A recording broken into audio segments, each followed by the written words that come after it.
Hello and welcome to Atomic Facepalm. This is Chris. This is Bree. And today on Played in Full, we review Into the Breach.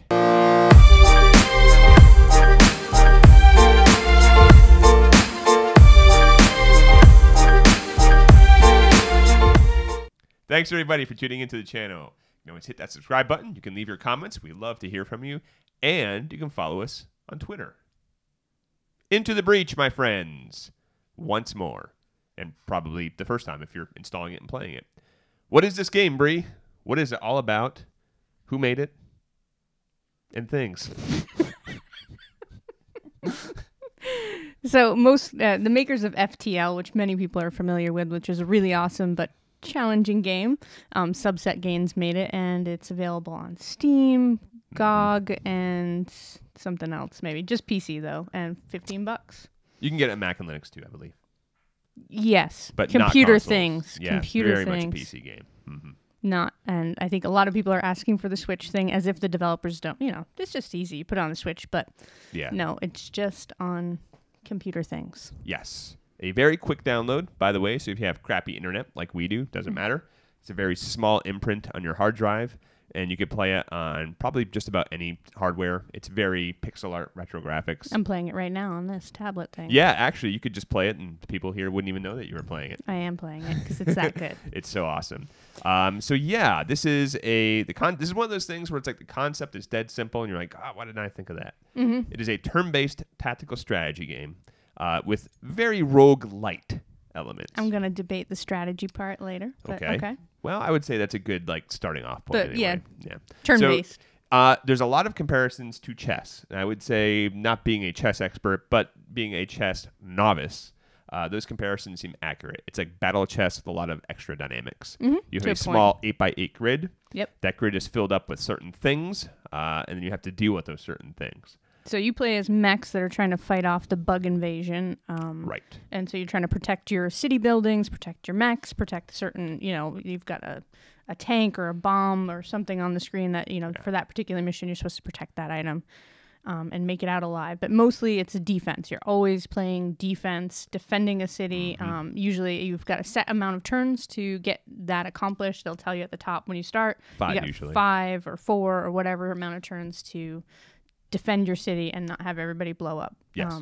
You also have an energy grid that is kind of your overall life bar. It's literally your life bar. Yeah. So every time that a building gets hit once or twice or how many other times, it takes away from that main life bar. Yes. And once that's all gone, game over, start again, which happens quite a bit. You get the hang of it. Yeah. It took me a long time to really get the hang of it. And that's sort of intentional, I feel like. You can save and quit whenever you want to. It doesn't punish you for that. Mm-hmm. But you can, in between missions, your little mechs, they refill their health. Each mech, you start off with a very basic subset. You have one trio of mechs to begin with. And throughout the game, by getting achievements, which we'll get into, I have issues with that as well. But you get coins. You can buy new sets of mechs. You can mix and match mechs, which isn't made entirely clear at first, in my opinion. So you start off with like the very basic concepts of the game. Those concepts being you can hurt guys, you can push guys around. It's a game of placement, positioning, and thinking ahead. So in that sense, I guess that's probably where the comparison to chess ends, because that's when you get into the more complex things like the enemies burrow up through the ground and you can block them. Mm-hmm. So enemies have different abilities. Some enemies buff. Some other ones can shoot long distance. And there's environmental hazards and so on and so forth. And I think one of the things that makes it so much like chess is each of your 3 mechs, because you only ever have 3 mechs, have very specific moves that they can do, kind of like that L-shape knight thing. So you kind of start thinking in this way that, my shooty guy is going to always, burst and do this kind of move, and this guy's always going to move this way. So that's kind of where I see the chess thing. It's definitely a game where you're thinking turn to turn. It's not one where I think that you're thinking far ahead or you can plan out a large strategy. It's such a small grid and everybody can move so much. And there's so many different pieces in the air that this is where I'd say it's more a puzzle to me than strategy, because each turn they move and then you react. So you're not really thinking ahead with a battle plan like, I'm going to, fork them off here and kind of hold them there. It's like they move and then you react. You have one turn to kind of react and minimize the damage. And so it's kind of like a puzzle in that, each turn is a different puzzle. Yeah. And there's not too much you can do strategy-wise so it's not like a normal, like Civ 6 where you're building up certain skills or really strategizing and coming up with a real big game plan. You're just reacting always. I would argue that a little bit. I think you can think a few turns ahead if you can not get into that situation, which is very hard to do. You can think like a turn or two by putting my guy on the left side of the Right. map. I know that he'll be able to move on the left side of the map. But then the bugs can move I always feel like they can move further than you can move. They typically can. And so they often they have just the same. completely mix it up. And suddenly now your guy that you planned on being on the left side, it sucks that he's on the left side. Yeah. And you want to be on the right side protecting buildings. The name of this game is you will usually be outnumbered more often than not, which is where the tactics come into play. It's a game about positioning more than anything else. Positioning is critical. When you first start each little mission, you can't deploy with restrictions or certain types of characters and pilots who have bonuses. But with the default squad, you have to deploy from the middle backwards, almost like a Warhammer game, but again, more like chess. And then you want to be in the center of the map. If you deploy too far back, then you can be too far away. And there are strange dynamics, like artillery, you would think you probably want in the back, but you really don't. Artillery, you kind of want to be in the middle of the action in the game because they have abilities. So it's a congested map. But yeah, like you're saying, sometimes you can't move through enemies. So they can kind of create these walls, and you have to sort of think on the fly of how am I getting around that. You can do certain things, like when you push the enemies, they can actually hurt your own characters, or they can hit one of your cities, which takes away a life bar and kills people. Because the whole idea of the game, the basic plot, right, is that you're time travelers. That's like the main component. The story is like, I could give a shit. Really? Honestly, I really like the story, huh? What story? There's like 8 sentences of story. No, I mean, but there's so much under the surface, literally. No, there is, and I saw a very in-depth article about the consequences of timeline I did too. travel. That was a rock paper shotgun, and it was very good. And I was like, you know what? I really don't care. Like, oh, man, I skip that thing every single time. I don't care. Give me the game. Give me the game. So when you're playing the game and you gotta make a decision between getting the people killed or getting one of your mechs killed, doesn't it hurt you a little bit that you gotta let the mechs or let the Vec destroy one of those skyscrapers and it kills all those people in there? No, I get upset that it's going to take away from my life bar, which will thus, make my entire mission gameplay, whatever, harder. I like that. I like that in this, it's not only are you time travelers, it's heavily implied, which again was put out in that article, that you're creating divergent timelines. So when you reset a turn, so by the way, you have one chance to reset a turn every time, which we didn't know about until 20 to 30 hours into the game. I'm an idiot because I seriously have this tunnel vision in this game where I'm always looking at the thing. I was the too. grid board, it's and I'm not it. So there's a lot of stuff there. I'd say just look around the screen because everything is very clearly labeled, and maybe you're retarded like I am, and I don't know. I didn't see it either, and I was staring right at it. It was in plain sight. Yep. So one reset per round. Little mission. Yeah. And that is very, very helpful. Oh my God, yes. I feel like this game is very fair. You know exactly what everybody's going to do. The times that I screw, it's just me screwing myself all the time. I don't think clearly about how everything's going to lay out, or I don't think about the consequences. And it's not the game jerking me around. It's me. Yeah, I have that problem too. Screwing myself over, which I think there's a whole PC Gamer article about all the ways we've messed up on our own, so. It's a lot to take in at once. Again, this is a very clever game, and it's incredibly simple. And then you get into it and you go, it's really not that simple. It pulls you in. Yeah, and I think a lot of that is that your guys go, you react to the guys, their moves, and then there's environmental damage, and then the Vec go. And with a specific order for everything. Yeah, you'll see, so you can kind of mouse over and see this guy's going to shoot second, third, fourth, and if you push them around, let's say you move one mech into another mech, he will just shoot straight ahead like he was before. So instead of shooting that building, you moved him, and now he's going to shoot his buddy. And so that kind of plays into it, plus the environmental damage of fire and wind and whatever. And so you've got to each turn take into account all those different pieces. Yep. And that's why I think it's like a puzzle, because each turn you're just presented with another puzzle and another puzzle. Feels like more of a board game to me, honestly. Yeah. I mean, I think there are puzzle elements. I think what's very good about this game is they combine a lot of really cool parts from other games, like a tactical turn-based strategy game, like a very intense one. They take light parts of that and they put it into here. I really like the positioning dynamic. This is a game again where it's stressful. It's a turn-based game. Some people are like, oh, turn-based games, it can be boring. I beg to differ with this game. No, it scares me to play it sometimes because it's so intense. There is very rarely any rounds where I'm just like, that was easy. Every single round is like, okay, yeah, so maybe I killed the 3 guys, but I got 2 more coming up, and so there's just always so much going on. It's so much about risk awareness and tactical assessment. Do I put my mech who's almost about to die, do I block this mech because in the long run I'll lose my pilot? So every time a mech dies, by the way, it gets replaced with an AI unit as the pilot, which is okay. It's not the end of the world, but if you keep your pilots alive, they level up and give you really important bonuses. And sometimes pilots can have the best skills with that. Yes, some of my pilots had like I don't have any of them alive anymore because I'm a terrible player, but I'm usually the same way. Had some of the better skills. Like your mechs can get more skills and you can install upgrades and stuff as you're going through the different missions. But the pilots can get 3 different skills each as they level up. And you don't know what they are. When they're a fresh pilot, they have 0, and then they level up, they get 1, and it's kind of a surprise what it is. Yeah. If you lose, or because you can always abandon a timeline, right? If you want things to go on bad. If all your mechs die, you have to start the whole game over with just a raw, randomized pilot. But if you keep that pilot alive in a certain mech, you actually go back in time, create a divergent timeline. You keep that experienced pilot. There's a lot of importance on not getting those pilots killed. Yes. Because they can help you even if you lose the game. So what? You start over with the same mechs. They lose all their abilities, which sucks, but you have that experienced pilot. Who has maybe his 3 skills. And that's how you kind of get ahead in this game. Because otherwise you're just starting over. Your achievements, which you were maybe talking about a little bit, was one of the things you didn't like. So each loadout of 3 mechs comes with 3 achievements, 1 for each mech. You got to do a certain thing with their skill, and then beating the islands. You can do a 2 island victory, 3 island victory, or 4 island victory, and those give you coins to unlock a bunch of other mechs. Which I think there's 8 loadouts of there's quite 3 a few different mechs at least. And it's funny because you think you've done pretty well in this game, and then you realize you've only done well with the most vanilla basic mechs imaginable, and then you've really got to use your brain.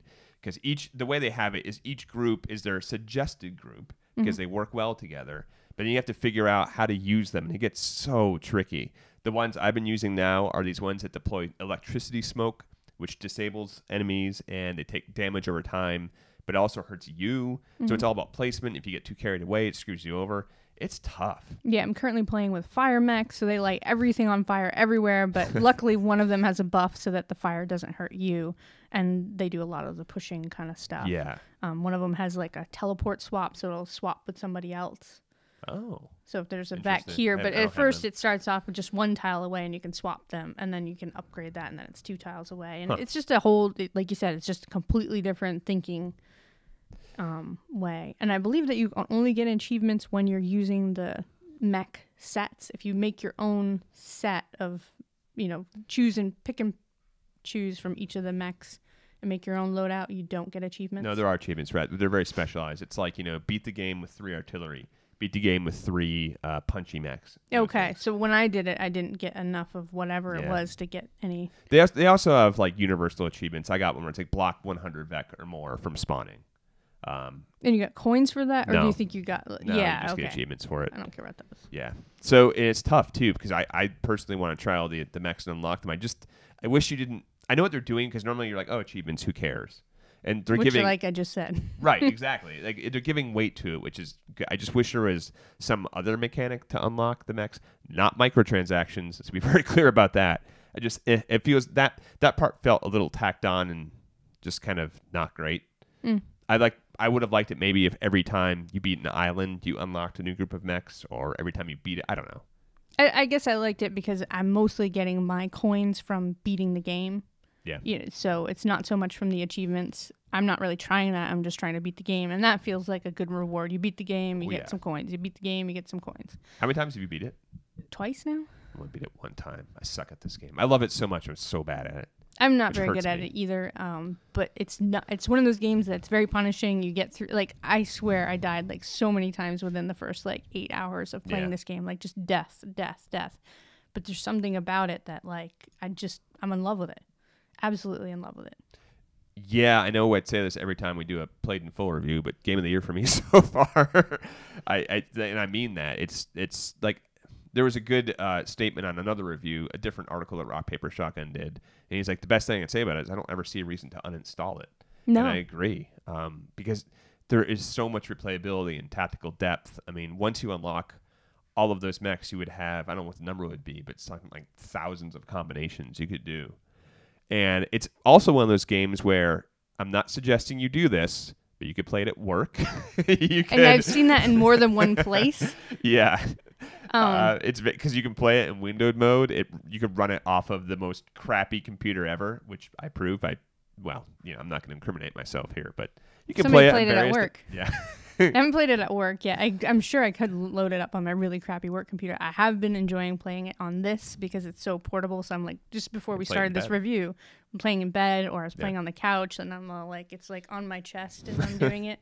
I tried using the touchscreen thing, but I'd suggest that they don't have enough touchscreen support at the moment to make it in tablet mode. It's probably coming. I would hope that they would do that because it's very, very close. It's like I played a few games and just a few things were just a little iffy that. Yeah. I'm actually cheating and reading your notes here, but I do want to. You have a very good point, which is this is not an unfair game. No, and I think that I was saying that before. It's me screwing myself. It's never any random number generator crap. It's never any surprise situations, which is what was in FTL that often happened. Yeah. Where this is just what you see on the board is what's going to happen, and it's very clear. I mean, as long as you are paying attention and noticing all the items and taking it in, it tells you what the next turn is going to happen, and then you get to decide how you're going to interact with that. And sometimes it's unwinnable in the sense that, like, you can't always prevent damage to the power grid. You can't always keep all your guys alive. No, but I think it's like that kind of which thing is going to hurt me the most. Right. Like, and so there's kind of this order of operations that I don't, the power grid is always the number one thing that you want to protect. And then your mechs, and then so on. And there's usually like bonus things. The way this game works is that there's 4 islands total, which doesn't seem like much, but there's a lot of missions on those islands. Mm-hmm. Each island has their own little dynamic, and they get tougher and tougher. The enemies scale their level with you as you go up. We talked about it a little bit earlier, but little time pods come in eventually, and you get power cores. And the power core is what you use to upgrade all your guys, which is critical again. And so sometimes it's not unfair, but you're playing a game and all of a sudden this new thing will come up, like, oh, there's a time pod that I need to get to, but do I go and get the time pod and sacrifice a power grid thing to do that? So there's all of a sudden you think you got it and you're like, oh no, there's this extra thing. I had to figure out in my mind how to do this. Every time I died or did something dumb, I didn't feel like it was the game's fault. It was me just not thinking ahead or getting so excited that I figured something out and I didn't take into account, oh, I pushed this guy when I hurt him, and now I just destroyed this chain reaction of stuff. Mm-hmm. It was always my fault, and that's saying a lot. No, it's very clear, and it feels good. I think that's one of the things that makes it such a good game. I mean, the other thing I think I really like about it is that each turn feels satisfactory. Like, it's not just about the mission or not about the island or not about the end game. It's like, I just want to do each turn and figure out the best solution to that turn. And so you're kind of working in this one more turn, I'll find the best solution, one more. And it's, kind of carrot on a stick thing where it feels good every time. Yeah. Yeah, it's weird because you might think a game like this will get repetitive, but it kind of doesn't. It doesn't, at least not yet, but I don't know. I mean, I'm sure a year from now I might be kind of done with it and moved on. But it's one of those games that I can see just loading up whenever, wherever. I'm not sure that I would agree with playing it at work because I am he'll come into the room. He'll come into the room and I'm just yep, okay, I'm here. I'm in this little tiny space. So if I was at work, everybody would like, Bree, what the hell are you doing? Are you gonna work or something? Or answer the phone? I am working. I'm saving these islands.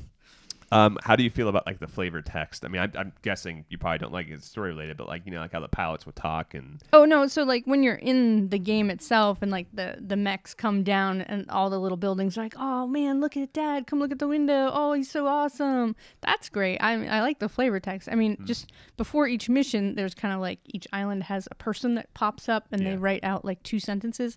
I've not read one single iota of any of the sentences. I'm just I don't care. They frustrate me.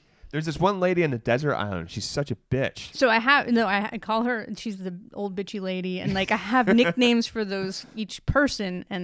But what they're saying, I don't care. tried I don't to do even that. need any reason to do this. And I get why it's there. It's fine, but no. I like it. I Yeah. literally in my notes here it says story question mark. Who gives a shit? Man, I'm gonna disagree with you on that one. That's I fine. feel like I mean they brought in Chris Avalon, who is a noted like RPG writer, and I don't know if they. I mean, it's great they did that. I'm not gonna argue. I'd like Chris Avalon a lot, but yeah, it's like it's for the most part very light. But I really enjoy that they leave some of that up to interpretation, and I like that. Like for me, again, you see those little buildings, it's like, hey, Dad, come and watch. And then when a little Vec gets in position to hurt it, they're like, oh, no, we're doomed. It makes me kind of care a little bit. I want to go and rescue them because I feel bad. Really, I only care within the context that that's gonna hurt my game. You're a cold, hard, tactical person. That's what I care about. That's what I'm here for. You know, I do like. I'm definitely a story game person. That's for sure. But in this case, the gameplay is that good that whatever. Yeah. I don't know. We could have made it about Muppets or something. I don't care.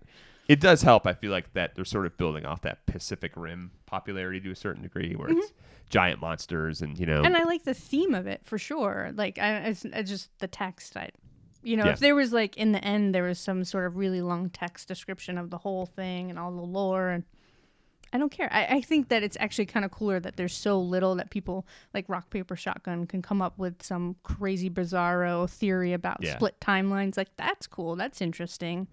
In the way that, like, we're just talking about, I was going to say Inception. That's a whole different, that's a movie, Iconoclast, where it was over the top, like just dialogue and dense, turgid text. Yeah, this is the opposite of that. This is text light. Yeah, so I do appreciate that it's text light, and then people can kind of run with that and create, in the way that, like, Rocket League has its own secret lore about, like, what the egg people are. Like, I love that stuff, the community that forms around it. But in this case, the story is just not important to me. That's all. And, beating the game is not, it's like, who cares? Like, you beat the game. I mean, for me, it was a big deal because I suck at it. And it was like I kept making dumb errors. It felt really good to finally beat it. But it's just like, you're really just trying to kind of beat your own scores for the most part and see how much better you can do. And I think that is, and the reason I liked beating the game was more because those last missions aren't really anything different. They're just harder and the stakes are a little bit more. And I was, okay, can I do this? Can I get through this next turn and this turn? And holy shit, I can't believe all this crap that's coming out.